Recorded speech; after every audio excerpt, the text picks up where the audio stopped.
आज हम लोग स्टार्ट करने वाले हैं क्लास 12 की एनसीईआरटी की बायोलॉजी का मॉलिक्यूलर बेसिस ऑफ इनहेरिटेंस, जो आपके एनसीईआरटी में दिया गया है 95 पेज नंबर पर, यूनिट 7 का चैप्टर 6, जिसका नाम है मॉलिक्यूलर बेसिस ऑफ इनहेरिटेंस। पिछली क्लासेस में हम लोगों ने ये पढ़ा होगा कि बायोमोलिक्यूल्स में कुछ न्यूक्लिक एसिड जो डीएनए है, आरएनए है, हमारा डीऑक्सी राइबोन्यूक्लिक एसिड्स है और राइबोन्यूक्लिक एसिड्स है, तो उसके कुछ डिटेल स्ट्रक्चर्स के बारे में जाना गया है।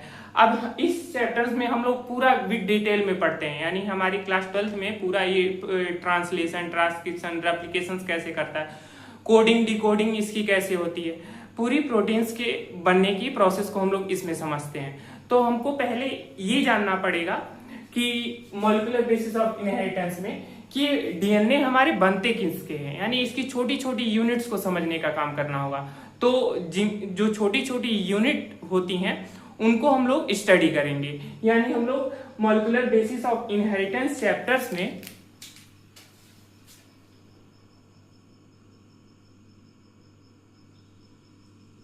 जिसका नाम है मॉलिक्यूलर बेसिस ऑफ इनहेरिटेंस में किनको पढ़ने की, जो हमको डीएनए आरएनए बनाने की वो छोटी यूनिट्स है उनकी स्टडी करने का काम करते हैं। तो आइए हम लोग लिखते हैं study of structure of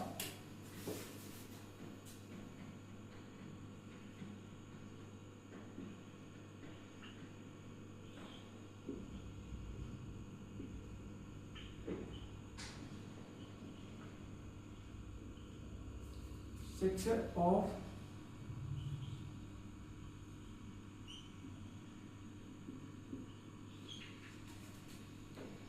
deoxy ribonucleotides. हमारा डीएनए जिसका बना होता है deoxy ribonucleotides, deoxy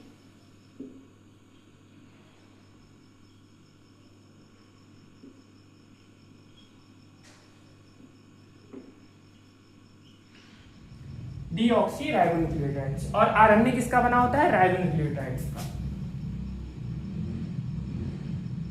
RNA ribo nucleotides. ये दोनों क्या बनाने का काम कर रही हैं, न्यूक्लिक एसिड। इसको जोड़ते जाएं तो हमको डीएनए आरएनए मिल जाएगा। तो हम लोग ये भी कह सकते हैं न्यूक्लिक एसिड्स किसके पॉलीमर है, इन दोनों के, यानी न्यूक्लियोटाइड्स के पॉलीमर है। न्यूक्लियोटाइड्स दो टाइप्स के, एक हमारा डीऑक्सी राइबोन्यूक्लियोटाइड्स और एक हमारा राइबोन्यूक्लियोटाइड्स। तो न्यूक्लिक एसिड जो है हमारा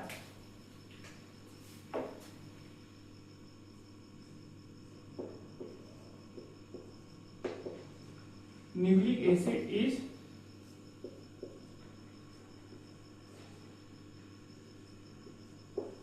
polymer of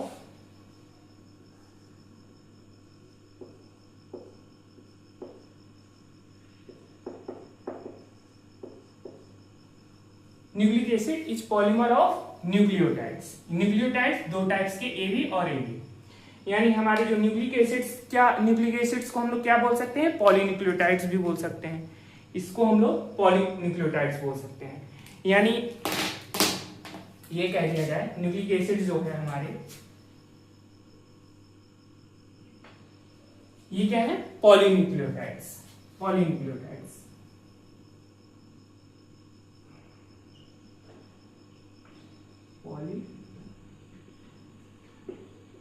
न्यूक्लियोटाइड्स, ये हमारे पॉलीन्यूक्लियोटाइड्स।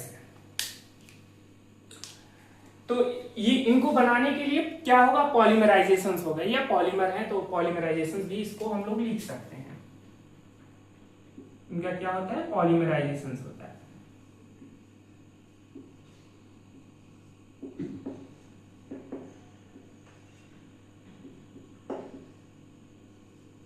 पॉलीमराइजेशन होगा तो हमारे क्या मिल जाएंगे, हमको पॉलीन्यूक्लियोटाइड्स मिल जाएंगे, यानी हमको पॉलीन्यूक्लियोटाइड्स मिल जाएंगे,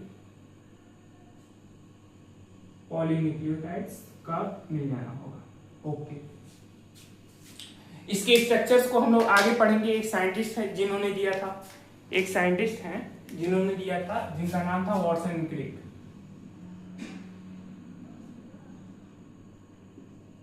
इनके स्ट्रक्चर्स को किसने दिया था?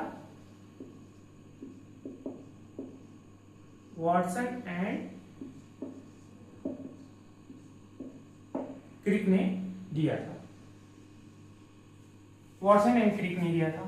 हम लोग आगे इसको डिटेल में पढ़ते हैं। अब हम लोग इतना पता है न्यूक्लिक एसिड्स 2 टाइप्स के होते हैं, तो वो भी देख लेते हैं एनसीईआरटी क्या लिखती है इस चीज को। एनसीईआरटी न्यूक्लिक एसिड्स के बारे में क्या बताने की कोशिश कर रही है?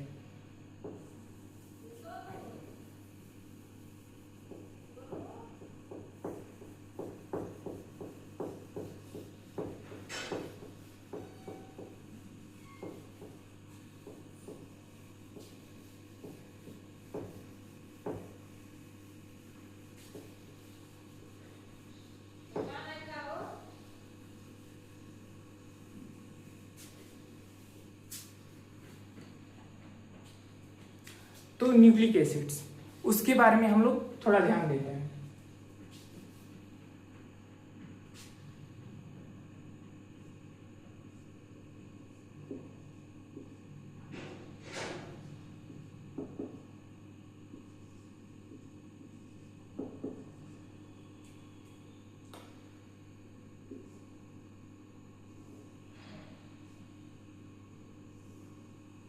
न्यूक्लिक एसिड्स 2 टाइप्स के, एक हम लोगों को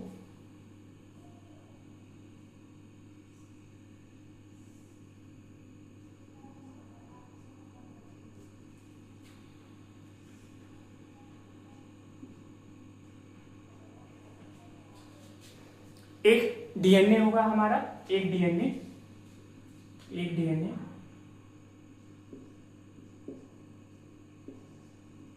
जिसको हम लोग डीऑक्सीराइबोन्यूक्लिक एसिड्स के नाम से भी जानते हैं। एक हमारा डीएनए जो डीऑक्सीराइबोन्यूक्लिक एसिड्स के नाम से भी जाना जाता है, ये हमारा डीऑक्सीराइबोन्यूक्लिक एसिड्स। तो हम लोग इसको भी लिख लेते हैं।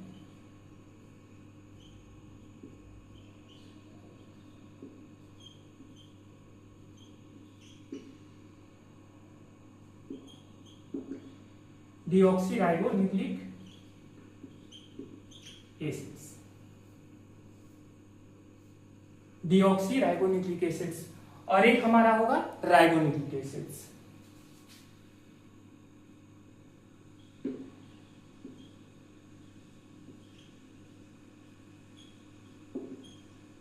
राइबोन्यूक्लिक एसिड्स, राइबोन्यूक्लिक एसिड्स इसको, यानी हमारा कौन सा? आरएनए। ये हमारा आरएनए, यानी हमारा आरएनए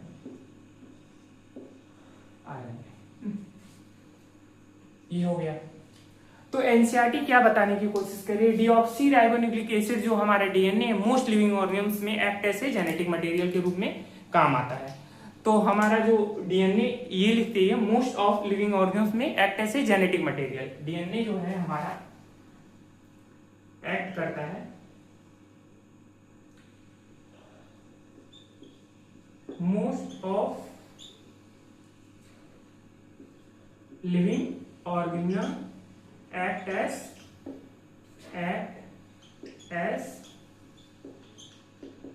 जेनेटिक मटेरियल।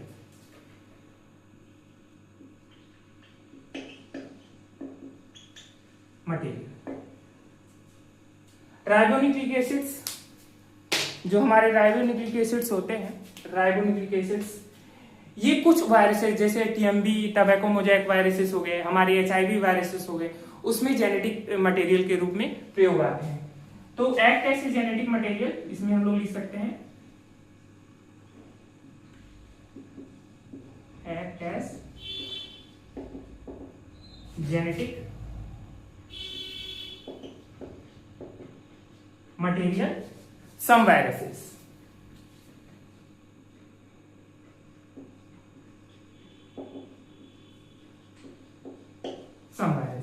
तो मोस्टली इसका काम क्या होता है? आरएनए का काम क्या होता है? मोस्टली इसका फंक्शन होता है मैसेज को ट्रांसफर करना, यानी कि डीएनए से आरएनए इंफॉर्मेशंस को लेने का काम करती है और उससे प्रोटीन बनाने का काम करती है। तो मोस्टली एक्ट ऐसे ये राइबोन्यूक्लिक एसिड्स मैसेज को transfer, mostly act as a messenger, वही एनसीईआरटी लिखने का काम कर रही है। Mostly act as a messengers के रूप में इसका प्रयोग होता है।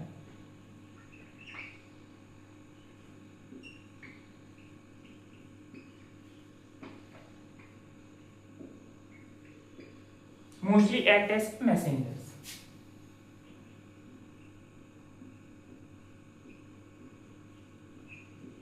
मोस्टली एक्ट एज ए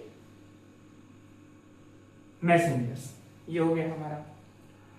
और भी कुछ एक्स्ट्रा फंक्शंस आरएनए के होते हैं, सिर्फ यही फंक्शंस नहीं होते हैं, कुछ और भी एक्स्ट्रा फंक्शंस आरएनए के हमारे होते हैं।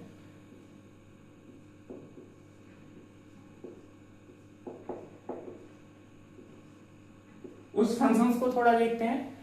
एनसीईआरटी क्या लिखती है, फंक्शंस एडाप्टर्स मॉलिक्यूल्स के रूप में इनका प्रयोग होता है। एडाप्टर्स मॉलिक्यूल्स में, एडाप्टर्स मॉलिक्यूल्स में, एडाप्टर्स मॉलिक्यूल्स में इनका प्रयोग होता है। एडाप्टर्स एक तरह का एडाप्टर्स। आगे हम लोग डिटेल में पढ़ेंगे एडाप्टर्स मॉलिक्यूल्स में।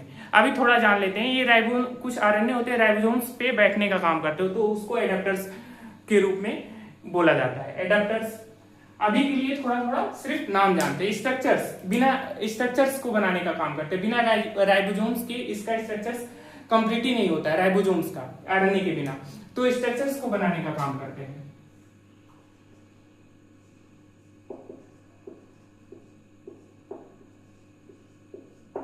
स्ट्रक्चर्स को भी बनाने का काम करेंगे। एडाप्टर्स स्ट्रक्चर्स भी हो गया। और हमारा तीसरा कैटालिटिक मॉलिक्यूल्स के रूप में काम आने का काम करते हैं, यानी कि कैटालिटिक मॉलिक्यूल्स के रूप में ये काम आते हैं। कैटालिटिक मॉलिक्यूल्स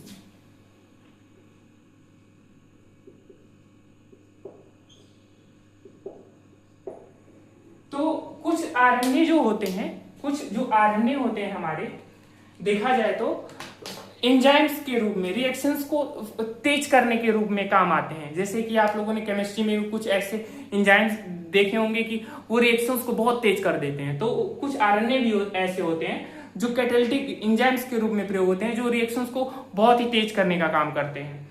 तो वैसे आरएनए को हम लोग कैटालिटिक बोला जाता है। तो ये भी लिख सकते हैं, when RNA act as enzymes,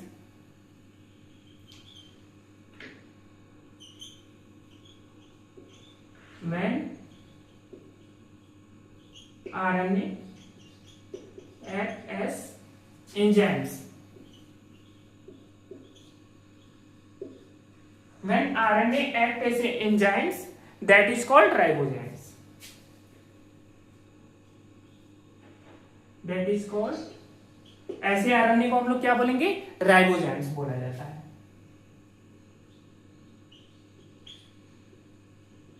ऐसे आरएनए को हम लोग क्या बोलेंगे, राइबोजाइम्स बोलेंगे। ओके, तो हम लोगों ने ये पढ़ लिया कि एनसीईआरटी के कुछ पेज में ये डीएनए आरएनए के बारे में कुछ बेसिक फीचर्स बताए गए हैं। अब हम लोग पढ़ते हैं कि हमारा जो डीएनए है वो किसका बना होता है। DNA is polymer of deoxyribonucleotides, तो उसको भी ध्यान देते हैं।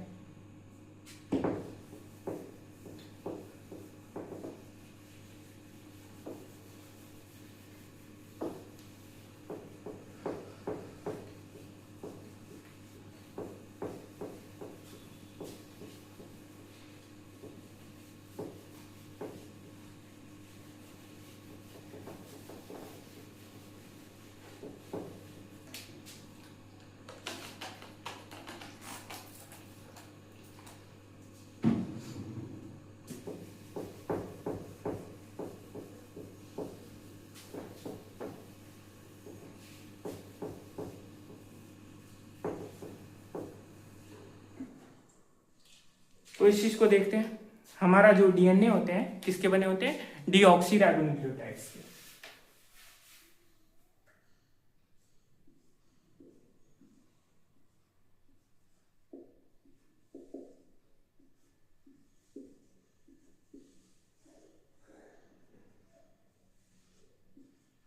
DNA is polymer of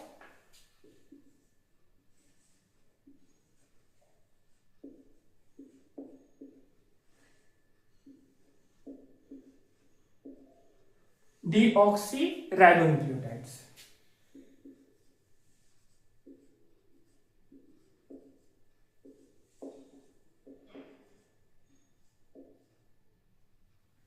deoxyribonucleotides. RNA is polymer of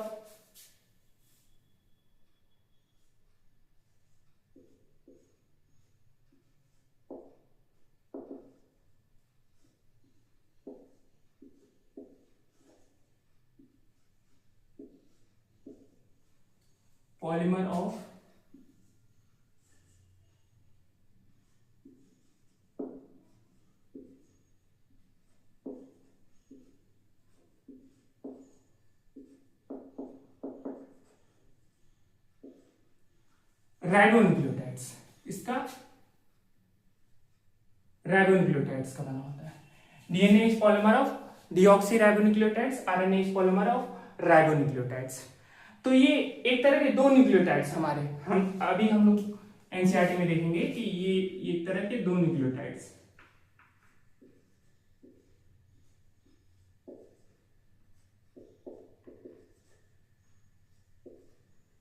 दो न्यूक्लियोटाइड्स कौन कौन से, एक हमारा डीऑक्सी हो गया और एक हमारा ये वाला हो गया।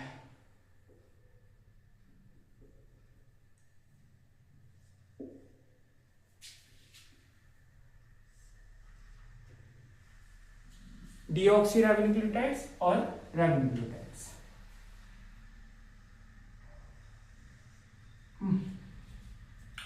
इस चीज को ध्यान दीजिएगा। और अब हमको इसके डीएनए के बारे में जाननी है, उसकी पूरी लेंथ के बारे में जाननी है।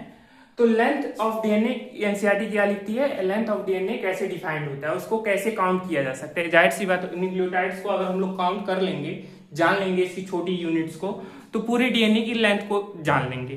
तो वही एनसीईआरटी लिखने का काम कर रही है, length of DNA,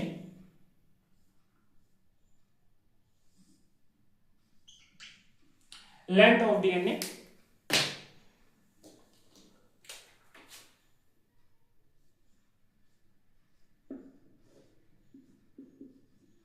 length of DNA is defined by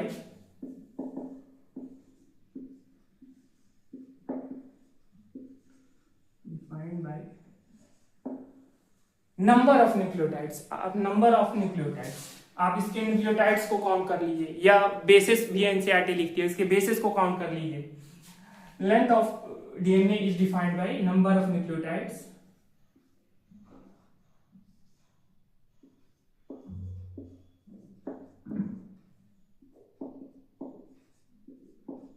number of nucleotides, या न्यूक्लियोटाइड्स पेयर्स में आप इसको काउंट कर सकते हैं, न्यूक्लियोटाइड्स पेयर्स में, ठीक है, या बेसिस या बेस पेयर्स में आप इसको काउंट कर सकते हैं, बेसिस या बेस पेयर्स में इसको काउंट कर सकते हैं एनसीईआरटी। अभी हम लोग इसको समझेंगे। तो ये हो गया, न्यूक्लियोटाइड्स में काउंट कर लें या न्यूक्लियोटाइड पेयर्स को देख लेते हैं, या तो बेसिस को देख लें या तो बेस पेयर्स को काउंट कर लें, तो पूरे डीएनए की लेंथ पता चल जाएगी। और एनसीईआरटी इस बात को भी लिख रही है कि ये ऑर्गेन्स टू ऑर्गेन्स डीएनए की लेंथ जो होती है डिफरेंट डिफरेंट होती है, यानी कि एक स्पीसीज में जाएंगे तो उसकी जो बेसिस होंगे कुछ अलग होंगे। हाँ, ह्यूमन बींग्स के कुछ अलग होंगे, मंकी के कुछ अलग होंगे, मैंगो ट्री के बेसिस कुछ अलग होंगे। तो इन चीजों के कुछ बेसिस अलग अलग होते हैं, क्योंकि इसीलिए उनकी डीएनए की लेंथ भी अलग अलग होगी।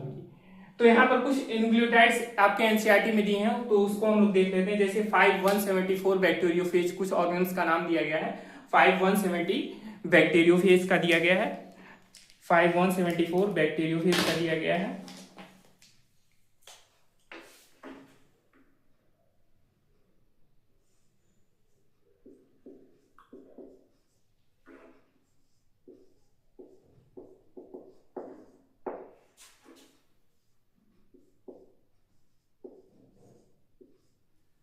फाइव 174 बैक्टीरियोफेज का दिया गया है। दूसरा हमारा दिया है लैम्डा फेज बैक्टीरियोफेज का दिया गया है, लैम्डा बैक्टीरियोफेज,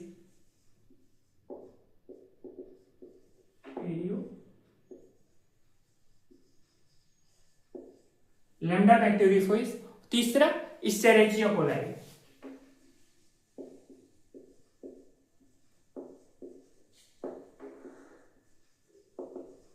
इशेरेचिया कोलाई। आपका चौथा ह्यूमन बींग्स का दिया है, ह्यूमन बींग्स का दिया है। तो इसमें आप क्या बताया गया होगा, इसमें आपका एनसीईआरटी में दिया गया है क्या 5386 न्यूक्लियोटाइड्स, 5386 न्यूक्लियोटाइड्स।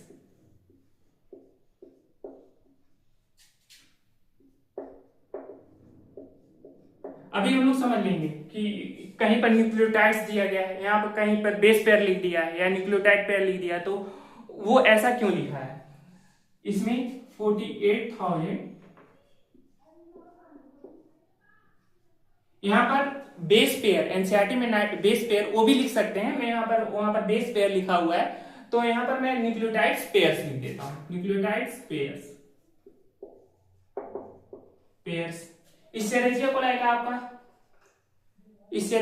का आपका दिया गया है 4.6 इंटू 10 का पावर 6 बेस पेयर। और ह्यूमन बींग्स एक सेट मदर से आती है तो एक सेट फादर से आता है, तो उसका एक ही सेट दिया गया है 3.3 इंटू 10 का पावर 9 बेस पेयर्स, एक ही सेट्स का लिखा गया है एनसीईआरटी में।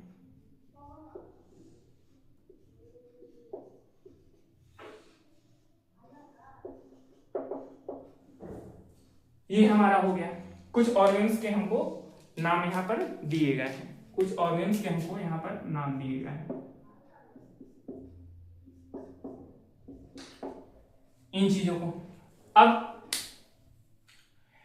एनसीईआरटी किस चीज को समझाने की कोशिश कर रही है, यहां पर क्यों न्यूक्लियोटाइड्स लिख दिया, कहीं पर न्यूक्लियोटाइड्स पेयर्स लिख दिया है, इसके जेनेटिक मटेरियल को कैसे जानेंगे हम लोग।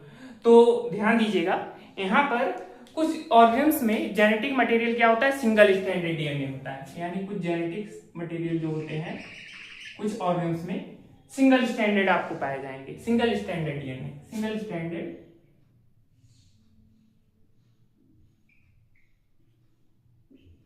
सिंगल स्ट्रैंडेड डीएनए होते हैं। कुछ जगहों पर क्या होते हैं, कुछ ऑर्गन्स में आपके डबल स्ट्रैंडेड डीएनए होते हैं, डबल स्ट्रैंडेड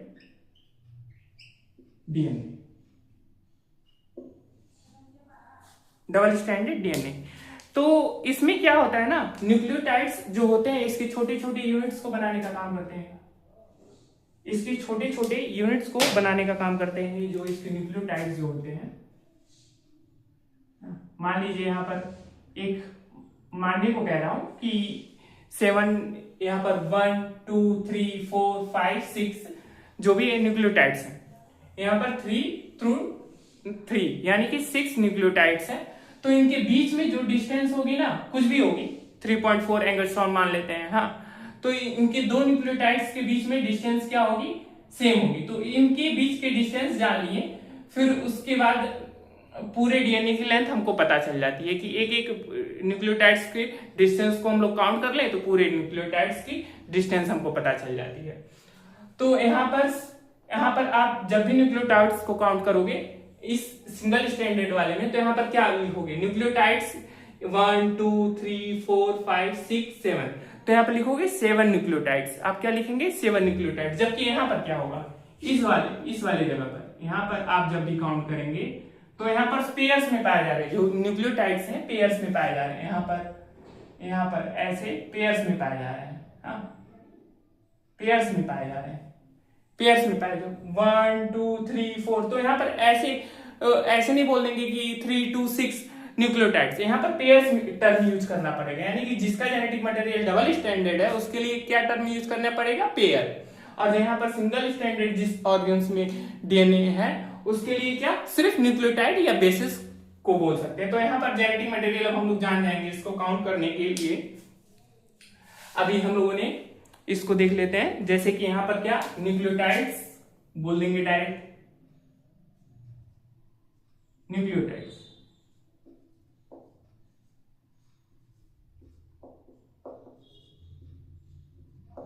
न्यूक्लियोटाइड्स, यहाँ पर न्यूक्लियोटाइड्स टर्म यूज हो जाएगा।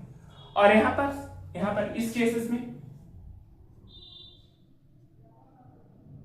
केसेस में हमारा यहाँ पर हमको न्यूक्लियोटाइड्स पेयर टर्म यूज करना पड़ेगा।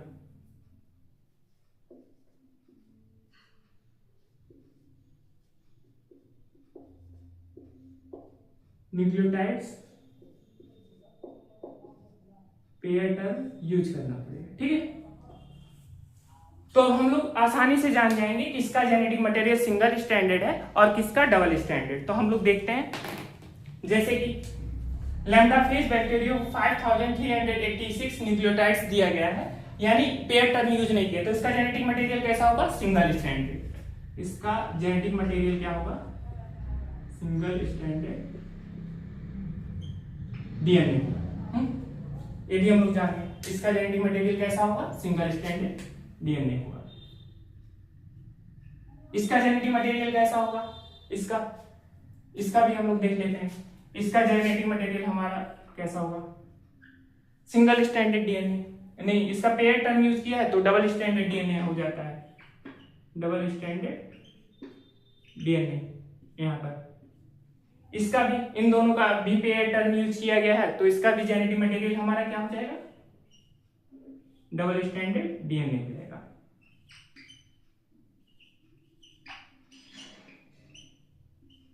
Double standard DNA.